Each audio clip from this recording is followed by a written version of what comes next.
Welcome back to my channel. நேற்று எங்கன்னா கோயிலுக்கு போனோங்க, நானும் ஹஸ்பண்டும். நம்பியூர் குலதெய்வம் கோயிலுக்கு தான் பைக்கில் போனோம் ரொம்ப நாள் கழிச்சு. ஸோ அதை அப்படியே ஒரு கேப்சர் பண்ணிவிட்டு அப்படியே புளியம்பட்டி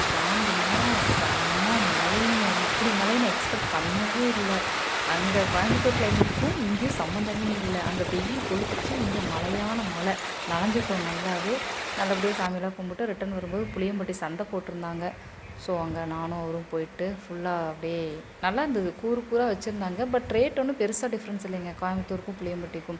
எல்லாமே இங்கேயும் 20 ரூபா தான் கூறு, அங்கேயும் 20 ரூபா 30 ரூபா தான். ஸோ ஆவரேஜ் ப்ரைஸ் தான். எல்லாம் வாங்கிட்டேங்க. புளியம்பட்டி சந்தைக்கு போயிட்டு வந்துட்டேங்க. முல்லைப்பூ 30 ரூபாய்க்கு வாங்கினோம். 2 முழம் வந்தது. இந்த ரோஸ் 10 ரூபாங்க. அது போக இந்த புடலங்காய் 3 புடலங்காய் 20 ரூபா.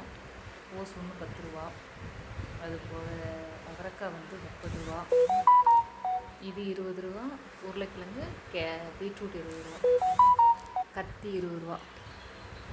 நான் நினச்சேன் சந்தைக்கு போனால் காய்கறி ரேட் கம்மியாக இருக்கும்னு நினச்சேன். பட் எல்லாமே ஆவரேஜ் ரேட் தான். Coimbatore equal to Puliyampatti. So பெருசாக ப்ரைஸ் டிஃப்ரென்ஸ் இல்லை. பட் சந்தைக்கு போய் வாங்கணும்னு ரொம்ப நாள் ஆசை. வாங்கிட்டு வந்தாச்சு. ஆசை நிறைவேறிச்சு.